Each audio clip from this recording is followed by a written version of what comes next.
한번 따라 하십시다. 주님이 서신 곳에 서는 것이 가장 큰 영광입니다. 아멘. 제가 저번에 있었던 교회에 처음 17평 월세로 있었는데 하나님께서 복 주셔서 100평 땅을 사게 됐습니다. 100평 땅에 너무 감사하게 57평짜리 공장 건물이 있었는데 당시에 한 40년 이상 썼기 때문에 거의 그냥 틀만 남아있다고 생각하시면 됩니다. 그래서 그것을 이제 어떻게 교회로 개조해서 쓸까 이런 고민을 하고 있었을 즈음에 여력이 안 되는 거예요. 그래서 제 선배들 교회에 이제 사진 찍어서 가서 교인들이 그때 얼마 안 됐는데 이렇게 해서 사력을 다해서 땅을 사고 그랬는데 수리비가 없고 이 교회로 새로 하려니까 없으니까 좀 도와달라 그러니까 어떤 교회에서는 100만 원, 뭐 200만 원, 뭐 70만 원 이렇게 도와주셔서 천상을 모금했습니다.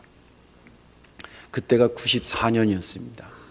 그 당시에 저희 교인들이 저를 황금갈퀴라고 이렇게 별명을 지어줬어요. 목사님 이번 주는 제가 어디 교회 갑니다. 그럼 갔다 오면 100만 원씩 가져오니까 1,300원을 모았는데 그래도 그 57평 공장을 뭐 이렇게 바깥에 붉은 벽돌 두르고 천장 지붕 뭐 다 하고 전기 시설 바닥 메워서 보일러 깔고 뭐 페인트 창문 도저히 그 돈 가지고 안 되더라고요.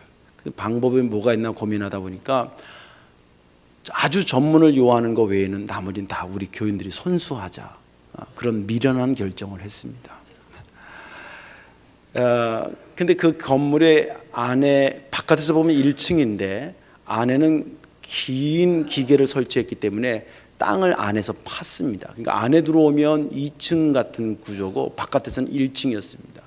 근데 층이 없는 고가 높은 거지요. 근데 그걸 메꾸려고 보니까 저희 그때 당시에 집사님 남편이 덤프 트럭을 하셨는데 교회는 안 나오는데 그분한테 물어보니까 그 20톤짜리로 한 8차분은 부어야 된다는 거예요.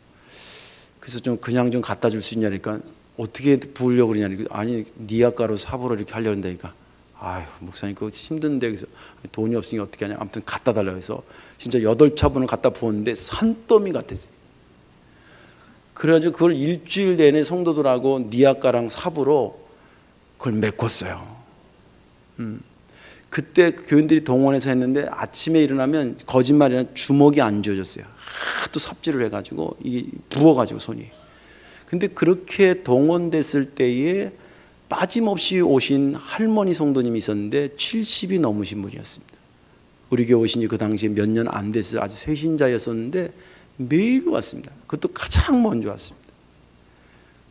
니아가도 밀고 또 뭐 삽이지만 이렇게 하기도 하고 뭐 옆에 주변에 정리도 하시고 그러니까 젊은 사람들은 그 할머니가 미운 거예요.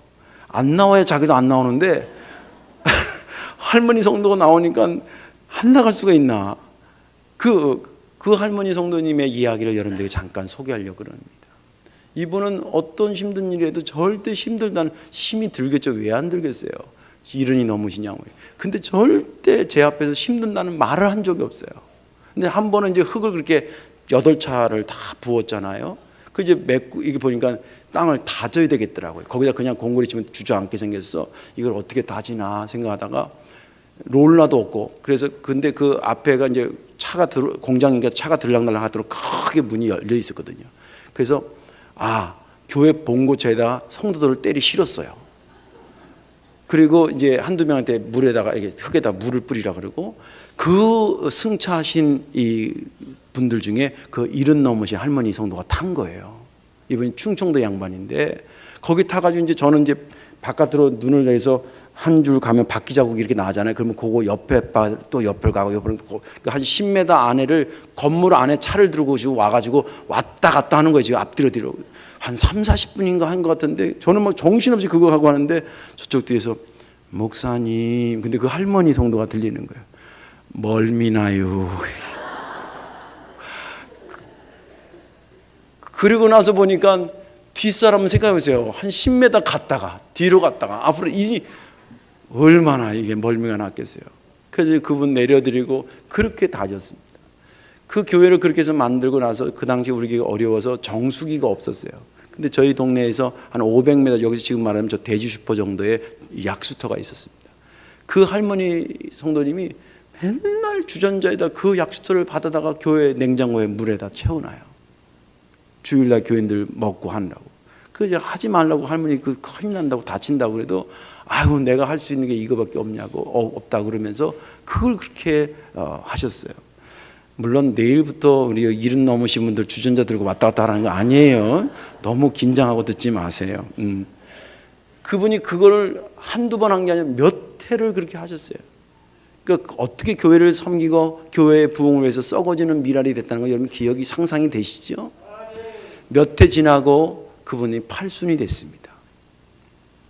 교인들이 이구동성으로 그분의 팔순은 교회에서 해줘야 된다 그랬어요.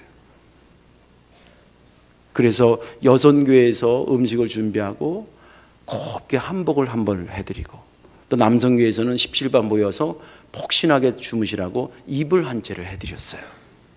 아직도 제 가슴 속에 남아있는 하늘에 썩어지는 미랄 같은 성도님이십니다. 나중에 그분이 권사님이 되시고 작년에 세상을 떠나셨어요. 주님이 서신 곳에 서는 것이 가장 큰 영광입니다. 오늘 본문에 있는 말씀은 예수님께서 사역을 3년 동안 하셨는데 그 3년 중에 마지막 길게는 열흘 내지는 일주일의 이야기를 기록하고 있는 본문입니다. 그 앞본문이 어떤 거냐면 예수님이 당나귀 타고 예루살렘에 입성합니다. 많은 사람들이 종려나무 가지를 흔들면서 호산나 다윗의 자손이여 우리를 구원하소서 잘 오셨습니다 막 그러면서 익히 당신에 대한 소문을 들었다고 막 환영을 했습니다. 그리고 그 즈음이 언제 있냐면 6월절기가 되던 때였습니다. 이스라엘 백성들은 6월절기가 되면요 전국에서 교인들이 모였고 그리고 심지어는 외국에 사는 유대교인들이 예배를 드리러 예루살렘 성전을 찾아왔습니다. 그 찾아온 무리 중에 헬라 지역에서 유대교를 믿는 사람들이 와서 보니까 그 예루살렘 지역에 소문이 하나 도는 거예요. 어떤 소문이 드냐면 나사렛 출신 예수라는 분이 오늘 이번에 이 명절새로 오셨는데 그분은 보통 분하고는 다르더라. 많은 기적과 기사를 일으키고 주옥 같은 말씀을 힘있게 증거하는데 그분한테 가면 은혜를 많이 받는다는 소식을 들은 겁니다. 이 헬라 사람, 이 예배 온 사람이 야 우리도 그분을 좀 한번 만나보면 뭔가 좀 생기는 게 있을 거 아니야? 그렇게 얘기를 해서 너무 근접하기가 너무 높으니까 맨 처음에 예수님의 제자인 빌립에게 가서 빌립한테 선생님이라 그래요. 선생님, 선생님의 선생님이신 예수님을 우리가 좀 뵙고 싶은데 뵐 수 있을까요? 그렇게 청합니다. 그 빌립이 글쎄요, 잠깐 계셔보시라고 제가 물어보겠다고. 그리고 이제 안드레한테 가서 이제 이렇게 하는데 이렇게 쭉 얘기를 하니까 그래 한번 그러면 예수님한테 가서 뭐 한번 여쭤보지 뭐. 그리고 안드레랑 같이 이제 빌립이 가서 예수님 이만저만해서 저만해서 찾아뵈려고 그런다는데요. 그럼 예수님이 이래야 될 거 아니에요? 만나겠다든지 안 만나야 되겠다든지 뭐 이 둘 중에 하나 하셔야 되잖아요. 근데 오늘 본문에 보면 아주 선문답처럼 뚱딴지 같은 얘기를 하십니다. 근데 거기에 핵심이 들어 있습니다. 여러분들 성경을 보면 이 우리가 글 같은 걸 쓰거나 어떤 소설을 읽으면 이 문장 흐름이 이렇게 있잖아요. 근데 전혀 동문서답같이 예수님이 한 것들이 상당히 많이 나와요. 성경을 깊이 연구하면. 그때는 예수님이 그 분위기를 몰라서가 아니라 정말 거기에 진주가 들어있는 경우가 태반입니다. 뭐라고 그러냐면 만난다 안 만난다는 말을 안 하시고 뭐냐면 인자가 영광을 얻을 때가 왔다. 하나님의 미랄이 땅에 떨어져서 썩지 아니하면 하늘 그대로 있지만 그 미랄이 썩어지면 많은 열매를 맺느니라. 생명을 아낀다고 아껴지는 것이 아니라 생명을 하나님의 나라를 위해서 드리고 그것을 오히려 싫어하는 자는 내놓는 자는 영생하도록 그 생명을 하나님이 이끌어 가실 것이다. 26절에 말하기를 사람이 나를 섬기려면 나를 따르라 그래라. 나 있는 곳에 나를 섬기는 자도 거기에 있으리니 나를 섬기는 자를 내 아버지가 귀히 여기실 것이다. 이게 본문에 있는 말씀입니다. 아마 안드레랑 빌립이 이 대답을 듣고 데리러 가야 되는지 말아야 되는지 헷갈렸을 것 같아요. 여기까지가 본문입니다. 저는 지난 주간에 이 본문을 읽으면서 제가 은혜된 것은 26절의 말씀이었습니다. 사람이 나를 섬기려면 나를 따르라. 나 있는 곳에 나를 섬기는 자도 거기 있으리니. 특별히 26절 중에서 나 있는 곳에 나를 섬기는 자도 거기라고 하는 것에 제 시선이 고정되기 시작했습니다. 쉽게 얘기하면 그 사람이 나를 섬긴다라고 하는 것은 만나러 오겠다는 거 하는 거잖아요. 만나러 오는 것은 오지만 그래서 나를 만나러 오라 그래라. 그러나 내가 원하는 거기에서 만난다고 해라. 거기가 어딜까를 깊이 묵상하게 됐습니다. 주님이 원하셨던 그곳, 주님이 원하셨던 거기에서 주님은 헬라 사람도 만나고 싶고 성도교회 교인도 만나고 싶으십니다. 그게 은혜가 되면서 그렇구나. 주님이 원하는 거기에서 주님을 만나야 그게 내게 가장 큰 영광이지.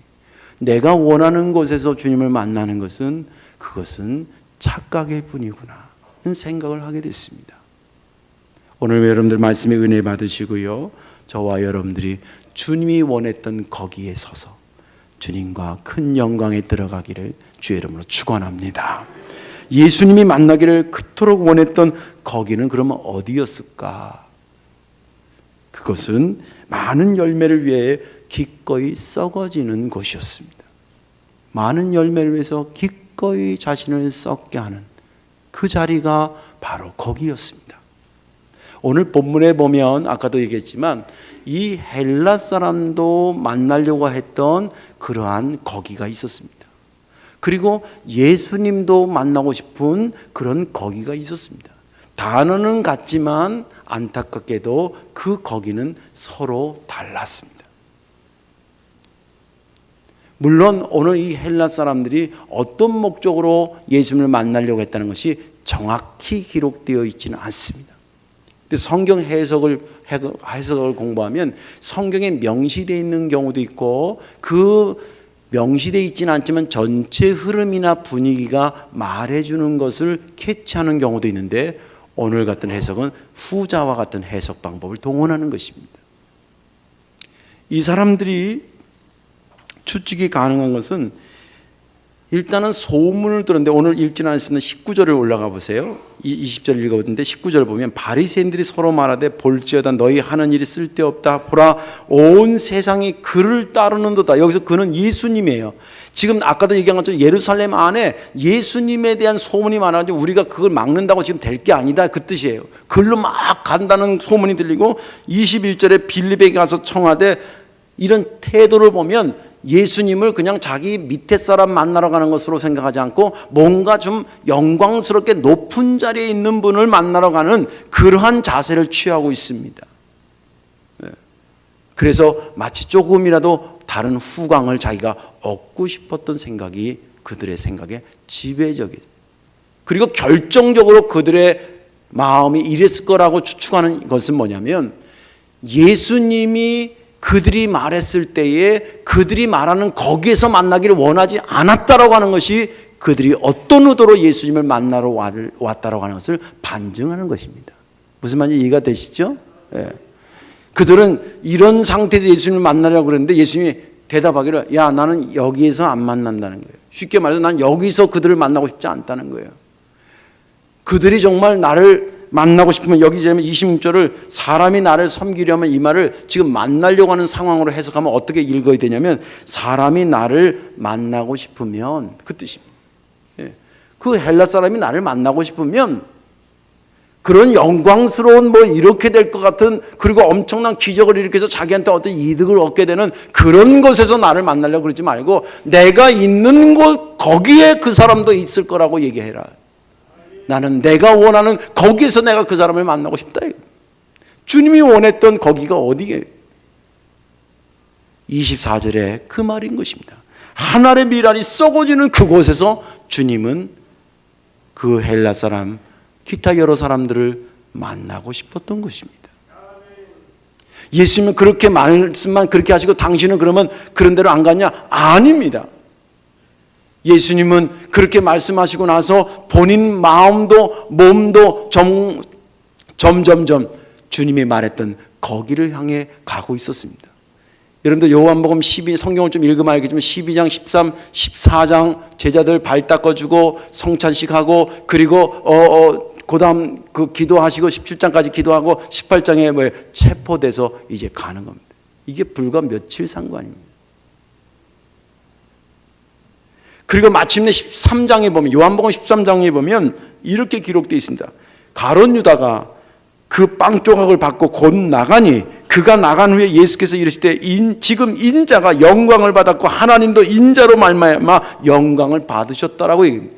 이게 무슨 말이냐면 가룟 유다가 이제 그 빵을 받고 그 방에서 나가잖아요. 성찬식 했던 방에서 나가가지고 뭐 하러 가는 거예요? 지금 예수님을 지금 은 30냥에 팔아먹으러 가는 그 제자의 가룟 유다의 뒷모습을 보면서 아이고 나는 이제 망했다, 그래야 될 거 아니에요.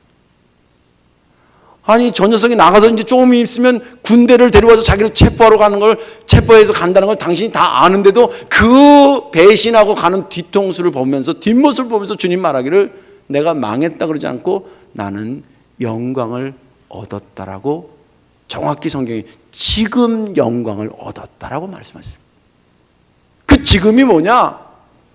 당신이 원했던 그 거기에 내가 마침내 서게 됐다라고 하는 것을 말해주고 있는 것입니다. 마침내 내가 이 땅에 온 인류의 죄를 위해서 십자가에서 하늘의 밀알로 썩어지러 왔는데 마침내 그 그림자에 점점점 가까워오더니 어느 순간에 가룟 유다가 나가면서 딱 그 자리에 서게 됐다.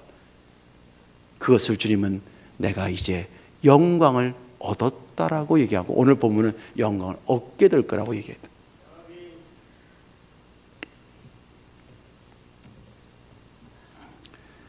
지금 내가 서 있는 곳이 어디입니까? 주님이 원했던 거기입니까? 아니면 헬라 사람들이 원했던 거기입니까? 다행히 주님이 서신 그곳에 하늘로 썩어지는 밀알로 있었다고 한다면 여러분들 큰 영광이 여러분들을 기다릴 것이고, 혹시 조금이라도 간격이 생긴 사람이 느껴진다고 한다면 이 말씀을 듣는 순간에 그 간격을 좁혀 가시기를 주의 이름으로 축원합니다. 주님이 말하는 그곳은 거기였습니다. 이제 말씀이 또 좀 깊이 들어갑니다. 예수님이 만나기를 원하는 그럼 거기에 가면 어떤 은혜가 우리를 기다리고 있을까? 주님이 말하는 거기에 서야 영광이라고 그랬는데 그 거기에 들어서게 되면 대체 나에게 어떤 은혜가 오기 때문에 영광이라고 말하는 것일까? 거기에 들어섰을 때에 반전의 은혜가 쏟아지는 줄로 믿으시기 바랍니다. 반전의 은혜가 있는 것입니다. 예수님 만나기를 원하는 것은 하늘의 밀알로 썩어지는 것을 원하셨습니다. 그런데 그래서 그 썩어지는 밀알로 살아가는 사람들에 대해서 일반적 시선은 곱지 않습니다. 뭐 세상 사람들이 그렇게 하는 것은 말할 것도 없거든요. 심지어는 죄송하지만 교회를 다닌 사람도 아유 대충 해. 그러다가 그냥 너만, 우리나라 사람은 꼭 뭐 안 좋은 거 얘기할 때 꼭 개를 동원하시더라고. 너만 고생해. 사실 부끄러운 얘기지만 제가 여러분들한테 우리가 썩어지는 밀알이 되라고 이렇게 설교하지만 사실은 저도 그럴 자격이 없어요. 그러려고 애쓰면서도 또 어떨 때는 안 썩어지려고요. 얼마나 애를 쓰는지 몰라요. 이게 접니다. 저희 둘째 놈이 이제 대학을 들어갔어요. 대학 1학년 이제 맞춰가는데 얼마 전에 군대에서 신체 검사 받으라고 영장이 왔어요. 아유, 제 기억에는 아직도 4살, 5살 기억이 나는데, 이게 이제 군대 가라고 이제 영장 신체 검사를 받으라 해서 하객동 여기 가서 이제 받아왔어요. 야, 어떻게 나왔냐? 야, 아빠 나 현역 대상이래요. 그래, 잘 됐다. 야, 가야지, 어떻게 하겠냐. 그리고 이제 직관에 이제 가서 언제 군대 가야 되나 뭐 컴퓨터도 찾아보고 막 이랬나 봐요. 며칠 전에 전화가 왔어요. 이 학교에서. 웬일이냐 그랬더니, 아빠 나 해병대 지원했어요. 근데 그 얘기를 듣는데 막 성질이 팍 나는 거예요. 나 요새 충격받으면 안 되거든요. 근데 하는 말이 뭐 잘 되면요 1월 18일쯤 갈지 모른대. 그러니까 성질이 막 따블로 나는 거예요. 왜 내가 성질을 냈을까? 가만히 생각해 보니까 내 아들은 좀 썩어지는 미랄이 안 됐으면 좋겠는 거예요. 저는 군대에 대해서 잘 모르지만 군대 전체 우리나라가 전쟁을 치른다는 전략상 해병대가 필요해서 해병대를 존속시키고 있는 거잖아요. 그렇죠, 최장로님? 예. 그럼 누군가는 거기 가야 되잖아요. 그런데 누가 해병대 갔다면 너 용감하구나, 대단하다. 근데 우리 아들이 지원했다니까 왜 그럴까? 그 말을 했을 때 야, 우리 아들 대단하다, 대견하다. 그래, 남이 힘들지만 너 가서 썩어줘야지. 괜찮아. 그래야 되는 건데 썩어지는 미랄이 됩시다 하는 설교하는 나도 지금도 1월 18일에 아직 기도가 가물가물해요. 이렇게 얘기했다가 저렇게 얘기했다가. 이게 설교를 전하는 저이고 설교를 듣는 여러분들의 현실이에요. 주님이 이런 우리의 감정을 모르셨을까? 하나의 썩어지는 미랄이 썩어진다는 것이 얼마나 본능을 깨는 아픔이라고 하는 것을 몰랐을까? 하나님이 모든 생명체를 만드실 때에 본능적으로 자기 생명 보호 기능을 장착해 놓으셨어요. 여러분 동물들도 보세요. 스컹크는 자기 생명을 보존하기 위해서 뭐라도 낀다는 거예요? 방구라도 낀다는 거 아니에요. 주먹 같은 고슴도치도요, 적이 오면 살려고 바늘을 탁 세운대잖아요. 도마뱀도 보니까 변색한다 그러는데 자기가 먹힐까봐 녹색에 가면 녹색 색깔로 자기 몸이 바뀌더래요. 색깔이 진짜. 그리고 바위로 가면 약간 회색 부스미하게 색깔이 바뀌어요. 보호색이라 그래요. 그건 생명 보존하는 본능이에요. 그런데 우리 생명은 안 그럴까요? 인간의 생명은요. 제가 병원에 입원하면서 의사 선생님하고 이렇게 들으니까 인체가 얼마나 똑똑한지 모른다는 거예요. 내가 똑똑한 게 아니라 인체가 그렇게 똑똑하다는 거예요. 내가 나를 생각하지 못할 때 내 몸속에 하나님께서 만들어놓은 창조 질서에 의해서 내 생명을 보존하려고 병균이 들어오면 다 가서 싸우는 애가 따로 있고요. 심지어는 어떤 분은 이 심장 혈관이 좀 답답해서 왔는데 의사가 이렇게 초음파랑 다 검사한 다음에 말하기를 이쪽이 막히긴 막혔는데 다행스럽게 다른 데서 피가 가는 것이 막 지가 찾아가 가지고 거기 공급하는 바람에 당신 괜찮다고 시술 안 해도 된다고 이런 그 깜짝 놀라 들어보니까 피도 잘 못 가면 자기가 어떻게든지 딴 방법을 통해서 가려고 애를 쓴다는 거예요. 지가. 이게 본능이거든요. 근데 지금 주님이 말하는 거는 그 본능을 깨는 겁니다. 그 본능을 깨고 그리고 의미로 넘어가고 본능을 깨고 신앙으로 넘어가고 그런 사람이 하나의 미랄로 깨어지는 거예요. 그런데 주님은 그렇게 본능을 깨고 그 힘든 것을 우리에게 시켰을 때는 그냥 시키는 분이 아니에요. 그랬을 때에 그 다음에 반전의 은혜가 우리를 기다리고 있는데, 반전의 은혜라고 하는 것은 바닥으로 내려갔는데 섬겨야지 하고 바닥으로 내려갔는데 어느 순간에 보니까 하나님이 그를 높여주시네요. 할렐루야. 내가 주의 영광에서 내 것을 다 꺼내준 것 같은데 돌아서니까 채워주시네요. 할렐루야. 나는 이제 주를 위해서 죽겠다고 죽었는데 보니까 영생하도록 나의 생명을 보장하시는 거예요. 이게 반전의 은혜예요. 오늘 본문에도 보면 24절에 보니까 하나의 미랄이 썩어져서 형체도 없이 없어졌는데 생각지도 못한 수십 개, 수천 개, 수백 개의 똑같은 하나의 미랄이 거기에 맺힐 줄 어떻게 알았을까? 25절에 말하기를 생명을 아끼는 것이 본능인데 그 생명을 아낌없이 드렸더니 하나님께서 영원한 죽음이 있지 않는 영생으로 그를 인도하시는 그런 반전의 은혜가 기다릴 줄 누가 알았어요? 주님을 향해서 온전히 섬겨서 이제 내 인생은 없고 오직 주님의 인생만 있을 거라고 생각했더니 26절의 후반부에 보니까 내 아버지께서 그를 귀히 여기시니라. 영어 성경의 다른 버전 공동 번역에 보니까 하나님이 그를 높이 들어주시리라. 할렐루야. 그런 반전의 은혜가 썩어지는 미랄 주님이 원하는 거기에 선자들에게 그들을 기다리고 있었던 것입니다. 예수님도 반전의 은혜를 받으신 분입니다. 빌립보서 2장에 보면 그가 십자가에서 모든 것을 주고 죽어주셨는데 빌립보서 2장이 뭐라고 하는 사람의 모양으로 나타나서 자기를 낮추시고 죽기까지 복종하셨으니 곧 십자가에 죽으심이라. 이러므로 하나님이 그를 지극히 높여 모든 이름 위에 뛰어난 이름을 주사 하늘에 있는 것과 땅에 있는 자들과 땅 아래에 있는 자들은 모든 무릎을 예수의 이름에 꿇게 하시고 모든 입으로 예수 그리스도를 주라 시인하여 하나님 아버지께 영광을 돌리게 하셨느니라. 우리 예수님도 반전의 은혜를 받으신 분입니다.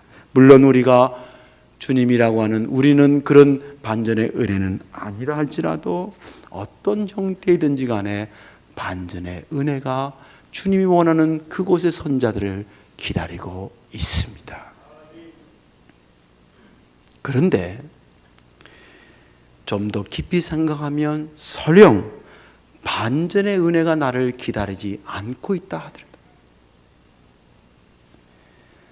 이 교회를 75년 동안 부흥시키기 위해서 아까 제가 처음에 소개했던 이른 넘으신 그런 분들 같은 수많은 무명의 썩어지는 미랄들 그 자체로 우리에게 감동이 되고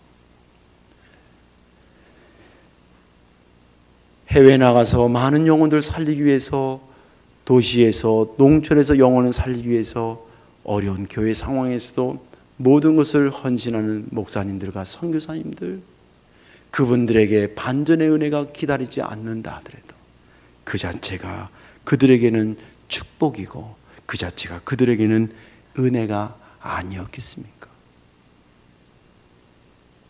이제 말씀을 정리합니다. 성도는 예수님을 주님으로 모시고 사는 사람입니다. 주님으로 모시고 산다라고 하는 것은 그분을 삶의 원리로 삼는다는 것이고 그분이 선 그 자리에 나도 가서 서고 싶다라고 하는 것입니다. 오늘 주님은 정확히 말씀하기를 그들이 나를 섬기려고 하면 나를 따르라 그래라.